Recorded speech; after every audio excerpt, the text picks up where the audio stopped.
എന്റെ തെരഞ്ഞെടുപ്പ് പ്രവർത്തന രംഗത്ത് ഞാൻ ഇവിടെ കുറച്ച് നാളായിട്ട് നിലമ്പൂരുണ്ട്. അപ്പൊ നിലമ്പൂരിനെ കുറിച്ച് എനിക്ക് അറിയാവുന്നതാണ്. ഇത് UDFന്റെ മണ്ഡലമാണ്. അത് തെളിയിക്കുന്ന തെരഞ്ഞെടുപ്പായിരിക്കും. മറ്റ് കമന്റുകളെ കുറിച്ചൊന്നും ഇപ്പോൾ ഞാൻ പ്രതികരിക്കുന്നില്ല. അതിനുശേഷം നമുക്ക് റിസൾട്ട് വന്നതിന് ശേഷം ഞാൻ പറയാം. ഞാൻ നിങ്ങളോട് പറഞ്ഞാണ് തെരഞ്ഞെടുപ്പ് രംഗത്ത് നമ്മൾ ചില കാര്യങ്ങൾ നമ്മൾ ഒഴിവാക്കിയിട്ടുണ്ട്. അത് ഈ സമയം ഞാൻ ഒഴിവാക്കുകയാണ്. അത് അത്തരം കാര്യങ്ങൾക്ക് ഞാൻ മറുപടി പറയുന്നില്ല. അവിടെ തന്നെ നിൽക്കുകയാണ്. 15,000 വോട്ടിൽ കൂടുതൽ ഭൂരിപക്ഷം ഉണ്ടാകും എന്ന് പറഞ്ഞെടുത്ത് നിൽക്കുകയാണ്. യാതൊരു സംശയവും. എന്തിനാ 12ലേക്ക് വരുന്നത്? അതിനകത്തുള്ള വോട്ടല്ലേ. എന്നിട്ട് താഴോട്ട് വരുന്ന കാര്യം എന്താ? വഴിക്കടവ് ഞങ്ങൾക്ക് ആദ്യം ഭൂരിപക്ഷം ഉണ്ടാവണം. അതുണ്ടായിരിക്കും. മുത്തയിടത്തും ഭൂരിപക്ഷം ഉണ്ടാവും. എന്റെ വിശ്വാസം വെച്ച് 8 പഞ്ചായത്തിലും ഭൂരിപക്ഷം ഉണ്ടാവും.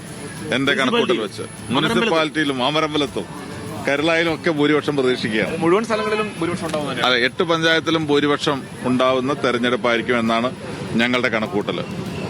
അത്ര വലിയൊരു കോൺഫിഡൻസ് എന്താ പ്രകടിപ്പിക്കാൻ ഒരു കാരണം എന്തായാലും ഈ അമരമ്പലത്ത് ക്രോസ് വോട്ട് നടന്നു, അടിയൊഴുക്ക് നടന്നു എന്നുള്ളതാണ് എല്ലാവരും പറയുന്നത്.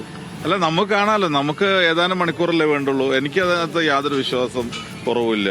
അതിനകത്ത് UDFന്റെ വോട്ടുകൾ UDF ക്യാമ്പിൽ പോൾ ചെയ്തിട്ടുണ്ട്. LDF വോട്ടുകൾ ഇങ്ങോട്ട് വന്നിട്ടുണ്ട് എന്ന് വിശ്വസിക്കുന്ന ആളാണ്. അപ്പൊ അതുകൊണ്ട് തന്നെ നല്ല ഭൂരിപക്ഷം അമരമ്പലത്തുണ്ട്. അമരമ്പലം പോലും യഥാർത്ഥത്തിൽ UDFന് ബേസുള്ള അടിസ്ഥാനപരമായിട്ട് UDFന്റെ പഞ്ചായത്താണ്.